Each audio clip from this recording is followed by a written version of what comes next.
오늘 인간에 대한 환대 39번째 시간으로 도덕인가 종교인가라는 제목으로 말씀을 전하겠습니다. 여호와를 경외하는 것이 지식의 근본이거늘 미련한 자는 지혜와 훈계를 멸시하느니라. 하나님이 얼마나 두려워할 자이시며 숭배해야 될 자이신지를 아는 것이 모든 지식의 시작이다. 그랬습니다. 이 말을 거꾸로 하면 어떻게 될까요? 모든 지식의 시작은 하나님을 아는 것이다. 하나님을 아는 것이 지식의 시작이다. 이 말과 모든 지식의 시작은 하나님을 아는 것이다. 이 두 진술의 차이점은 무엇일까요? 가령 이런 말도 우리가 변주를 해볼 수가 있을 겁니다. 하나님은 사랑이시다. 이런 말이 성경에 나오잖아요. 근데 사랑은 하나님이다. 이렇게 바꿔보면 어떻겠습니까? 하나님은 진리이시다. 진리는 하나님이다. 이렇게 바꾸면 의미가 증폭되면서 더 많은 울림들이 일어나죠. 우리가 흔히 듣고 사용해 오고 있는 어떤 말들은 즉각적으로 자명하게 그 의미가 이미 다 알려져 있는 것처럼 생각되는 경향이 있단 말입니다. 하나님은 사랑이다 그러면 벌써 우리가 그 말씀을 잘 아는 것처럼 생각하는데, 그런 말들을 거꾸로 역으로 다시 생각해 보면 사랑이 하나님이다 이러면 굉장한 의미의 진폭이 달라진다는 것을 우리가 알게 됩니다. 그런 말씀들은 새겨볼수록 그 울림이 매번 새로운 의미를 첨가시키게 되죠. 하나님을 아는 것이 모든 지식의 시작점이라면은 모든 지식의 시작점은 하나님을 아는 것입니다. 여기서 말하는 모든 지식이라는 건 인간 경험 모든 걸 다 말하는 거죠. 인간의 경험. 인간의 모든 경험의 시작은 하나님을 경외하는 것이다. 동시에 그 모든 시작점이 하나님을 경외하는 것이라면, 하나님이라면 모든 지식의 종착점 역시 하나님인 거죠. 그 나온 곳으로 돌아간다 그랬잖아요. 그러나 어떤 사람들은 하나님은 사랑이시다라는 말은 받아들이겠지만 사랑이 하나님이다 이런 말은 못 받아들이는 겁니다. 참 아이러니한 거죠. 마찬가지로 하나님은 진리이시다 이런 말은 아멘 하고 즉각적으로 받아들이지만 진리가 하나님이다 그러면 받아들이기를 주저하게 됩니다. 왜 그럴까요? 사람들은 대개 한 가지 말밖에 받아들일 줄을 모릅니다. 가령 성경이 입을 다물라고 하면 말을 하지 않는 것만 알지 입을 다물라는 말이 바른 말을 하라는 말인 줄은 깨닫지를 못한다. 반대로 말을 하라고 하면 떠들 줄만 알았지 그 말이 쓸데없는 말을 하지 말고 입을 다물라는 말인 줄은 모른다. 그 결과 세상에서는 계속해서 입을 다물라고 설교하는 설교를 하는 사람들이 있고 계속해서 떠들라고 설교하는 사람들만이 있습니다. 그런 설교를 듣는 청중들은 어느 때 입을 열어야 되는지 어느 때 입을 닫아야 되는지 도무지 헷갈리게 되는 거죠. 그렇기 때문에 설교는 설교대로 그대로이고 성도들의 삶은 성도들의 삶대로 그대로인 거죠. 발전이 없습니다. 이런 점을 우리가 고려하지 않고 오늘 본문을 읽는다면 어떻게 될까요? 그냥 자명하게 즉각적으로 받아들인다면 여호와를 두려워하며 숭배하는 것이 지식의 시작이나 바보들은 지혜와 훈계를 멸시한다 그랬습니다. 그러면 어떤 사람은 자신은 여호와를 두려워하고 숭배한다고 생각하고 있기 때문에, 즉 교회를 열심히 다니고 하나님을 잘 믿고 있다고 생각하기 때문에 그 지식의 시작을 붙들었다 이렇게 판정을 내려버릴 겁니다. 그리고 자기는 바보가 아니라고 당연히 생각하겠죠. 난 하나님을 잘 믿으니까 바보가 아니야. 저 안 믿는 바보들처럼 바보가 아니야. 이렇게 생각하는 거예요. 그러나 이 말씀을 거꾸로 생각해 본다면 이야기가 달라지는 겁니다. 자신의 모든 지식, 경험, 나의 모든 지식과 경험의 시작점이자 종착점인 하나님을 경외하는 것, 그곳으로 가고 있느냐? 나의 모든 지식과 경험이. 내가 태어나서부터 지금까지 또 예수를 믿기 시작한 의식적 자각을 한 지금까지 나의 모든 경험들이, 그 쌓이는 지식들이 하나님을 경외하는 곳으로 가고 있느냐, 가기를 지향하고 있느냐라고 물었을 때 과연 그런 목적을 뚜렷하게 가지고 있다고 대답할 수가 있을까요? 자기는 정말 바보가 아니라고 장담할 수 있을까요? 그 모든 지식, 경험으로부터 어떤 하나님의 지혜와 훈계를 발견하고 있다고. 그래서 우리가 어떤 한 가지 실수를 하게 되면 그 실수로부터 다시는 동일한 실수를 반복하지 않으려는 어떤 것을 배우게 되고 거기서부터 한 단계씩 벗어나고 있다고. 그렇게 자신할 수가 있을까요? 하나님은 사랑이시다. 하나님은 진리이시다. 이런 말도 마찬가지입니다. 자기는 하나님의 사랑을 굳건히 믿으며 하나님이 진리이심을 굳건히 믿는다고 하지만 사랑이 하나님인 줄을 모르고, 훨씬 더 구체적이잖아요. 하나님은 사랑이시다 이거보다 사랑이 하나님이다. 사랑하는 곳에 하나님이 있다.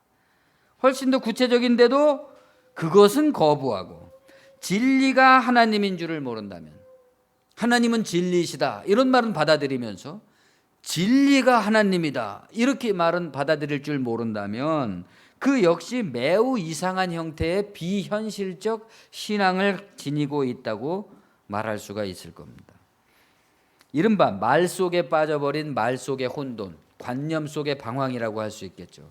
수많은 기독교인들이 이런 식으로 자명하게 받아들인 어떤 그 명제하에서 말 속의 방황, 관념 속의 혼돈에 빠져 있다 이겁니다. 모든 주장들은 다 율법이고 모든 율법은 다 도덕입니다. 우리는 율법이나 도덕으로 구원받지 않았고 하나님의 은혜로 구원받는다 이런 말을 자주 사용을 하죠. 이 기독교 진리는 너무나 자명하기 때문에 심지어 그런 말과는 정반대로 행동하고 있는 사람들까지도 이런 말을 자주 씁니다. 오직 하나님의 은혜다.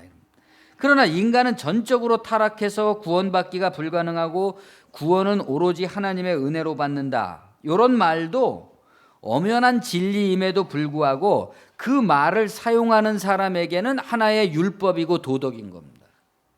아무리 우리는 니네처럼 그렇게 인간적인 어떤 자유의지를 주장하는 게 아니라 우리는 오직 하나님의 절대 주권과 은혜만을 주장하는 걸 믿어 이렇게 말하는 사람도 그것 자체가 하나의 율법이고 도덕이다라는 사실을 우리가 기억해 둘 만하다는 겁니다.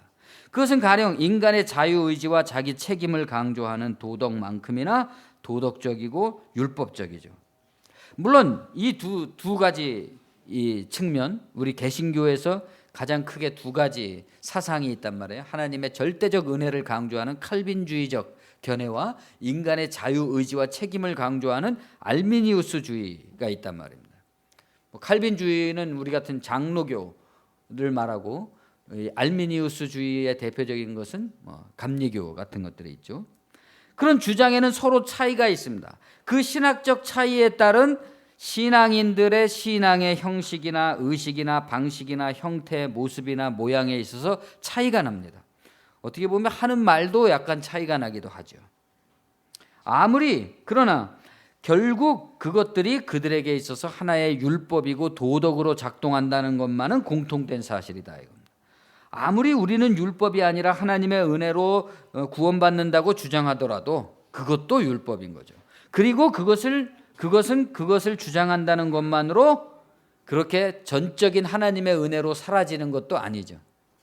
어떤 사람이 우리는 전적으로 하나님의 은혜로 살아요 이렇게 고백한다 그래서 그 사람이 정말 하나님의 은혜로만 사는 것도 아니죠. 도대체 하나님의 은혜로만 산다는 게 무슨 말이겠습니까? 그냥 가만히 들어놓 있어야 된다는 건가요?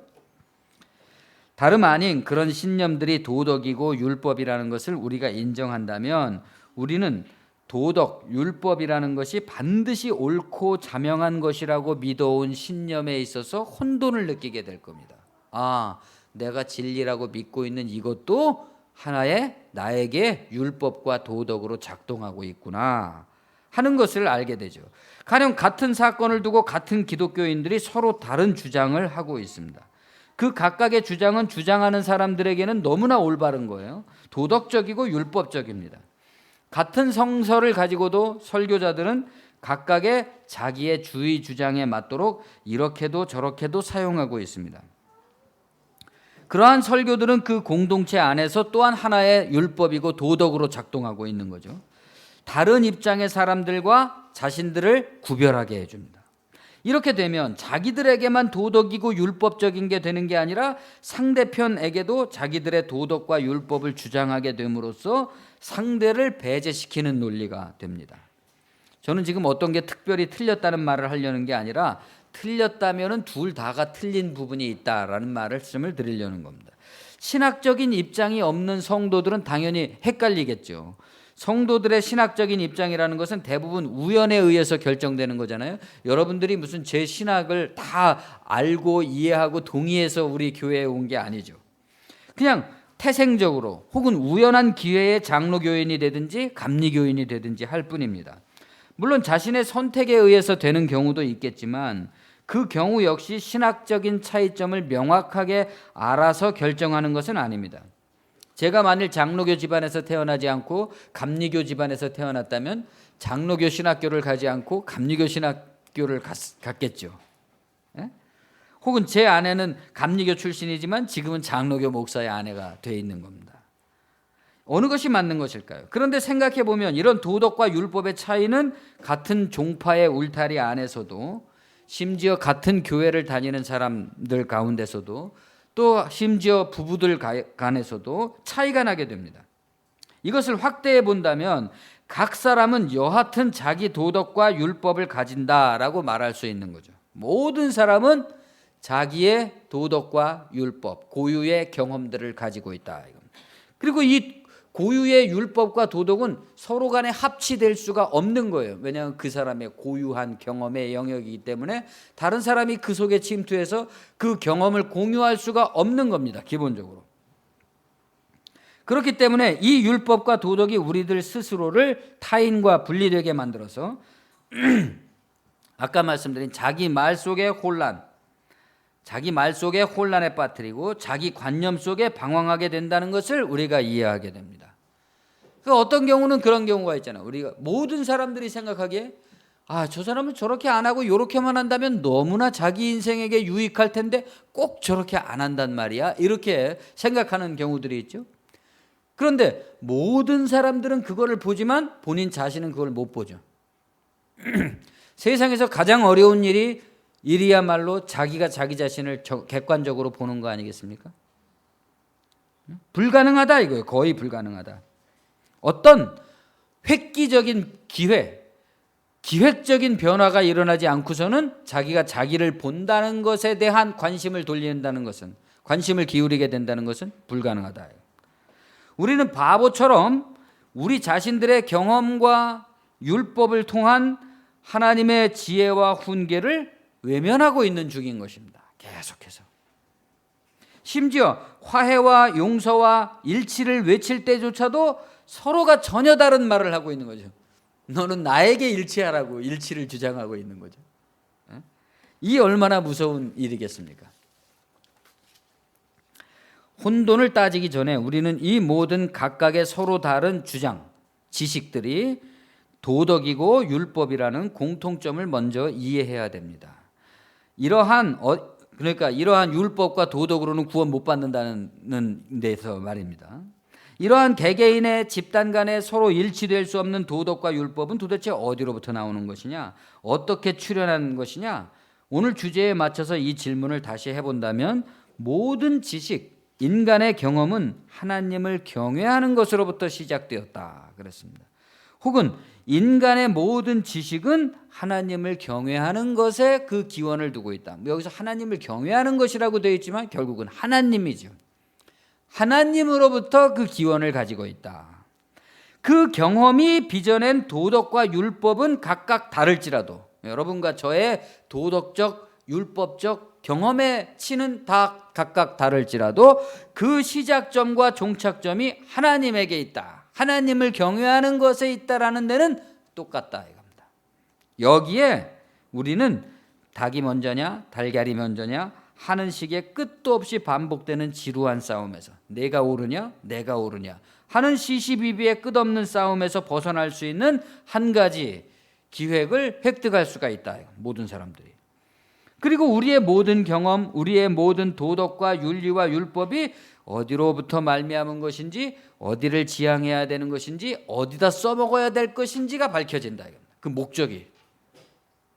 그 목적을 밝혀내지 못하면 그냥 각계의 전투가 되는 거죠. 각 사람의 만인에 대한 투쟁이 되는 거죠. 어떻게 해야 우리가 이 지루한 올바름의 싸움에서 도대체 벗어날 수가 있냐? 도덕의 싸움에서 어떻게 벗어날 수가 있느냐? 우리의 통일과 화해가 어디로부터 시작되어야만 되느냐? 도저히 일치될 수 없고 도저히 화해될 수 없는 사람들은 어떤 방식으로 화해를 이루어 가야 되느냐? 우리 기독교인들은 그런 도저히 일치될 수 없고 화해될 수 없는 세상 속에서 어떤 방식의 화해를 제시해야 되느냐 하는 그러한 근거를 우리가 이해했다면 오늘의 설교를 여기서 마쳐도 가할 겁니다. 그러면 오늘의 주제가 왜 도덕과 종교인가요? 바로 이 도덕으로서의 종교가 진리로서의 종교와 서로 맞물려 화해되지 않고 있기 때문입니다. 그러니까 종교가 하나의 도덕이 되어버렸어요. 부분적인 도덕이.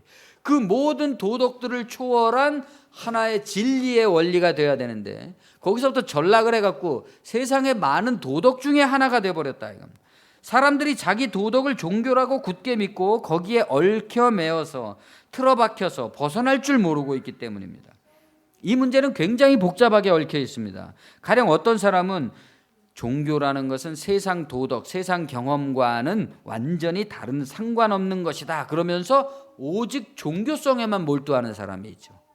그냥 미신을 섬기듯이 그냥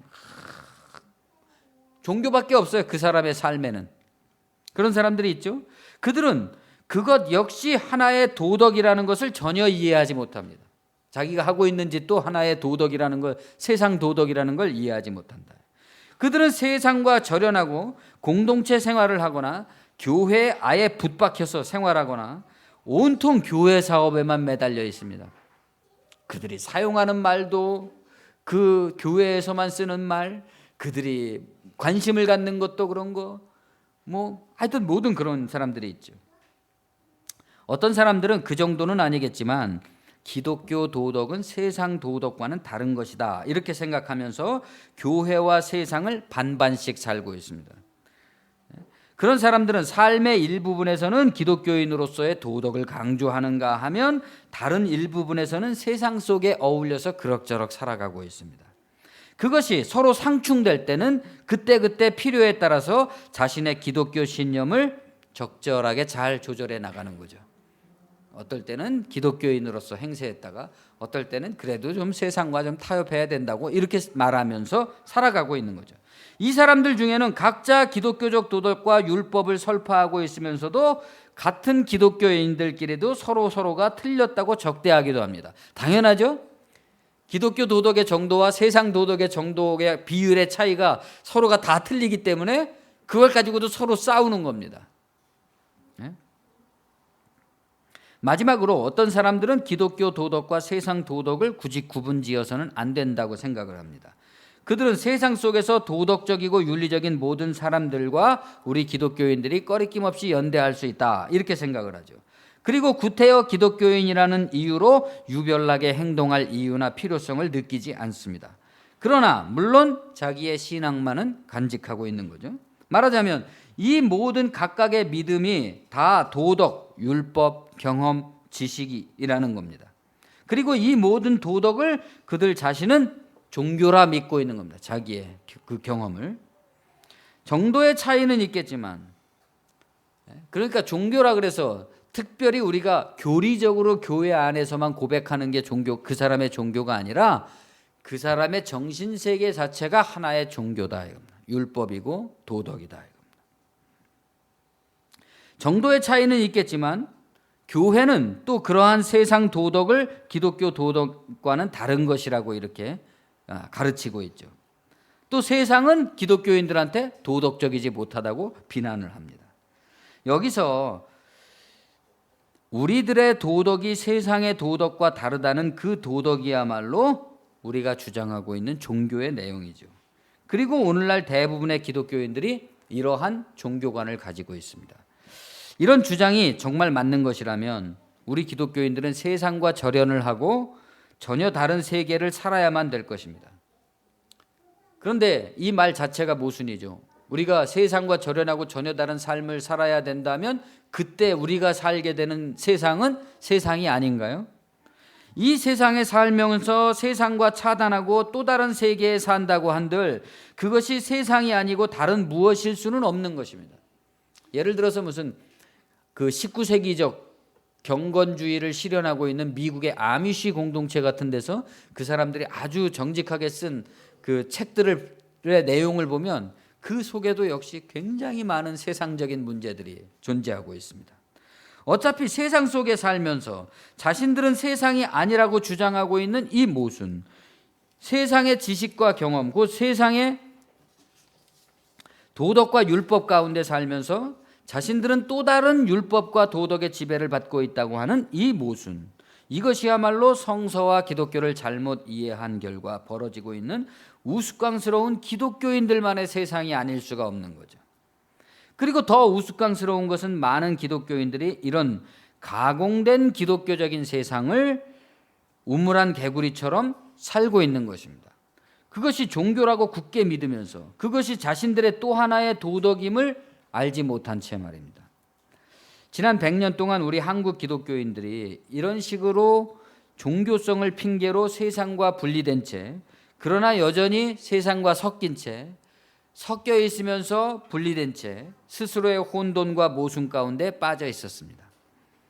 그 결과가 오늘날의 모습인 거죠. 이제 그 모순의 결과가 끝에 도달한 거죠. 교인들은 말을 할 줄 모릅니다. 말을 하지 말라고 하니까 입을 닫을 줄만 알았지 입을 열어서 말을 할 줄을 모르는 겁니다. 말을 하지 말라는 것이 참되고 바른 말을 하라는 의미인 줄을 모르는 거죠. 세상에 참여하지 말라고 하니까 세상에 참여하지 않을 줄만 알았지 그 말이 세상에 올바로 참여하라는 말인 줄은 모릅니다. 올바른 세상을 위해서 올바른 방식으로 참여하라는 말인 줄을 모르는 겁니다. 물론 이런 병폐를 가진 성도들 가운데 가장 으뜸인 사람들은 목사들입니다. 왜냐하면 목사들이 성도들도 자기들 같이 만들기에 여념이 없었죠. 지난 100년 동안 모든 목사들은 자기 율법과 도덕을 가지고 성도들을 그렇게 만들기에 여념이 없었습니다. 어디든지 자기보다 더 나가는 성도들을 용납하지 못했어요, 목사들이. 그렇죠? 이런 걸 교조주의라고 부릅니다. 지난 100년 동안 이러한 교조주의가 판을 치다 보니까 교조주의가 만들어낸 율법과 도덕이 교회를 장악하게 되어버렸습니다. 그 결과 교회는 세상과 분리되어서 전혀 다른 이해할 수 없는 세계로 점점 변해가고 있는 거죠. 교회는 개토화되어서 세상과 소통이 잘 되질 않습니다. 열심히 잘 믿는 기독교인일수록 세상과 말이 통하지 않아요. 그것이 세상에게 지탄을 받는 근본적이고 진정한 이유인 것입니다. 뭐 교회의 목사들이 무슨 잘못을 저지르고 돈을 횡령하고 이런 문제도 문제겠지만 가장 기독교인들이 욕을 먹는 이유는 세상과 소통하지 못하는 겁니다. 교회 스스로도 자기의 입지를 스스로 망치고 있습니다. 이런 식으로 어린이들과 젊은이들을 가르치고 있으니 그들이 아무리 교회 안에서 크리스천 리더십을 강조한다고 할지라도 세상에 나가서 기독교인 청년들이 리더가 되지 못하는 거죠. 그러면 이러한 모든 도덕이란 어떻게 출현한 것이냐? 성서의 메시지는 거대 프로젝트입니다. 성경은 거대 프로젝트란 말이죠. 이것은 인간의 개별적 실존과 인류의 전 역사를 다 포괄하고 있습니다. 세상과 교회를 분리하고 분리된 어느 한쪽에 숨어서 타계지향적으로 살라는 뜻이 아닙니다.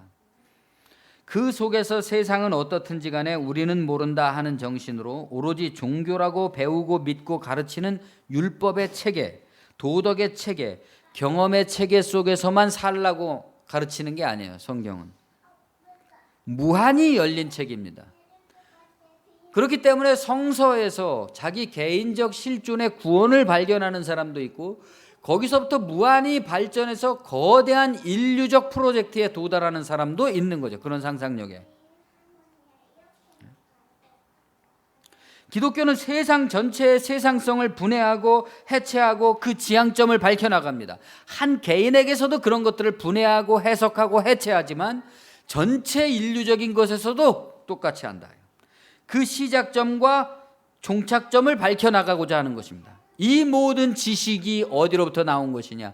이 모든 지식이 어디를 향해 가는 것이냐? 하는 것을 밝혀나가는 거죠.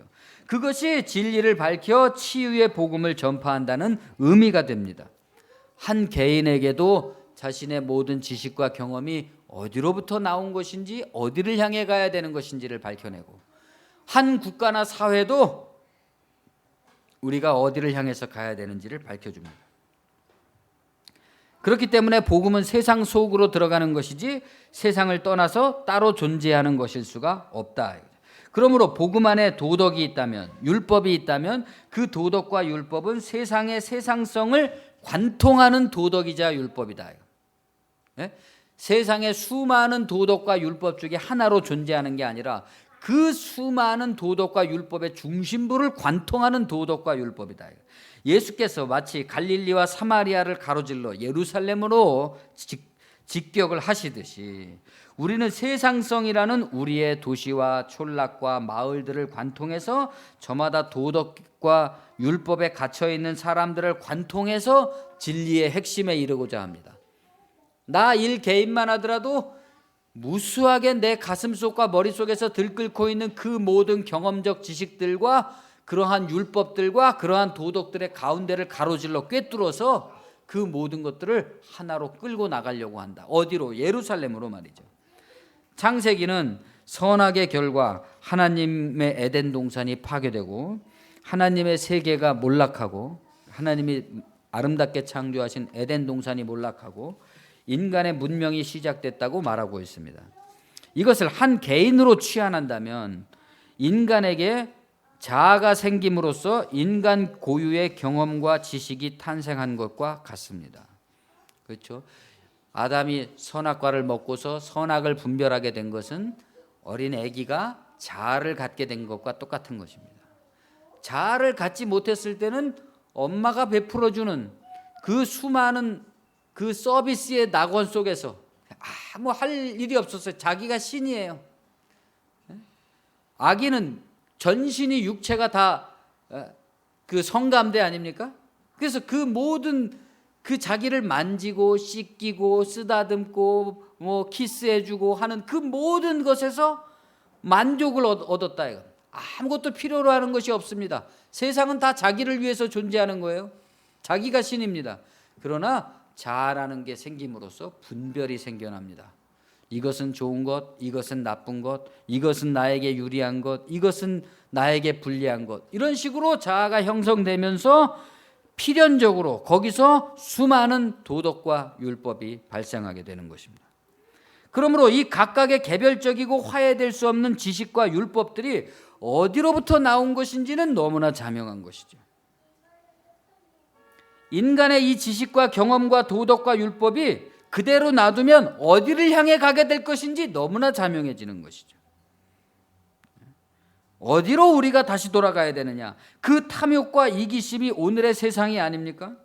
그렇다면 무엇이 복음일 것인가? 이러한 인간들에게, 이러한 나에게 무엇이 복음일 것인가? 이 도덕과 율법의 세상을 치유하기 위해 이제는 우리가 어디를 향해서 가야 하는가?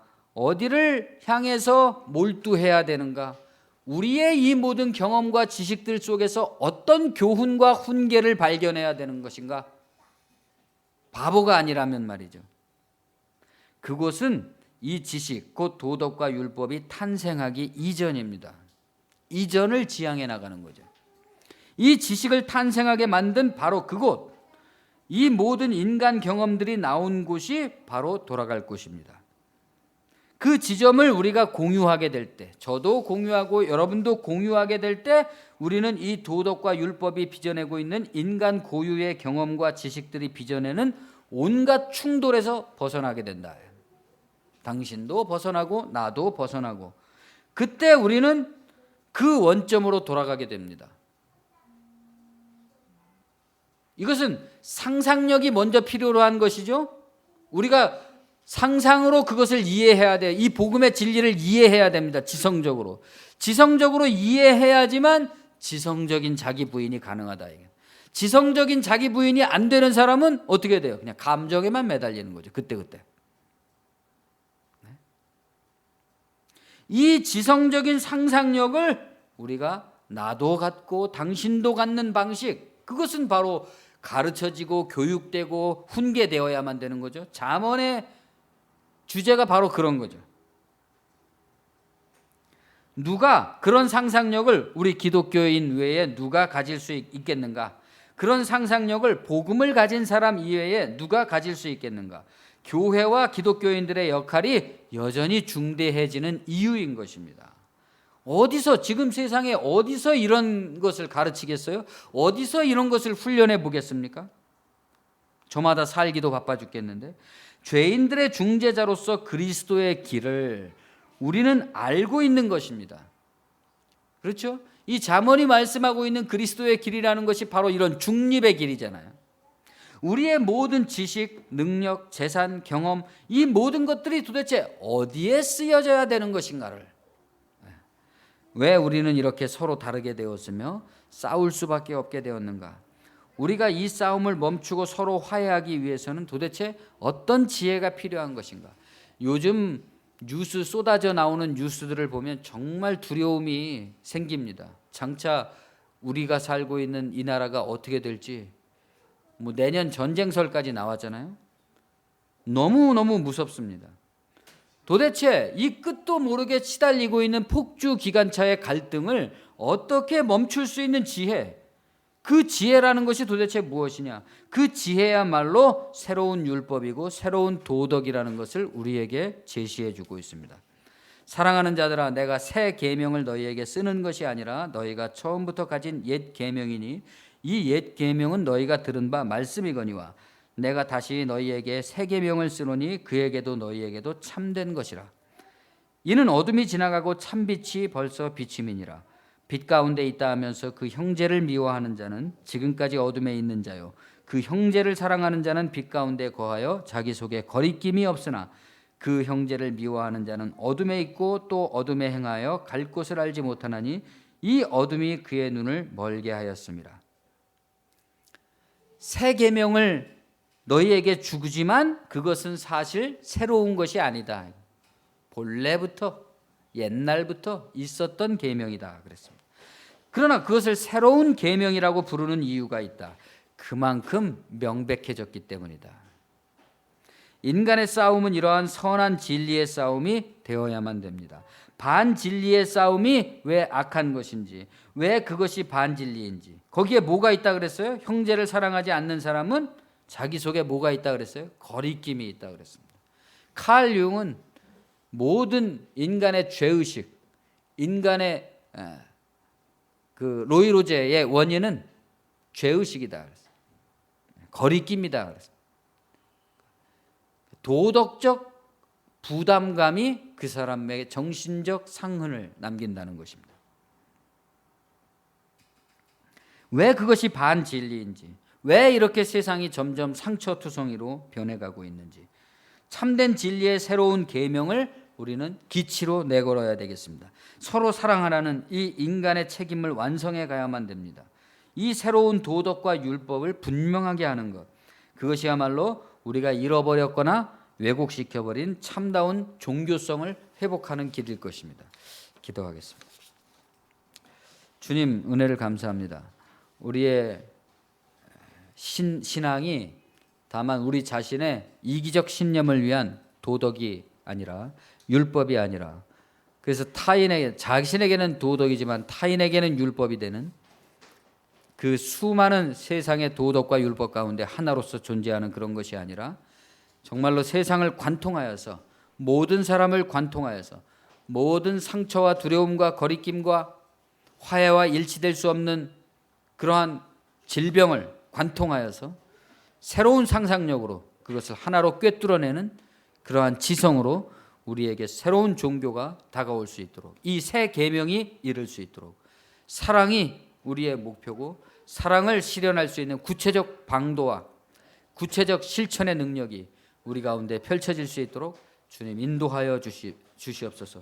우리의 삶이, 우리 개인의 정신생활이, 또 삶의 내용이 지금까지와는 많이 달라져가는 그러한 변화된 삶으로 우리를 이끌어 주시되, 서둘지도 마시고 또 지나치게 그것이 우리를 압박하지도 말게 하시고 참되고 즐거운 복음의 진리로서 우리를 이끌어 날마다 우리가 주님을 만나는 즐거움 가운데 진리를 따르는 행복 가운데 거할 수 있도록 인도하여 주시옵소서. 예수님의 이름으로 감사하며 기도합니다. 아멘.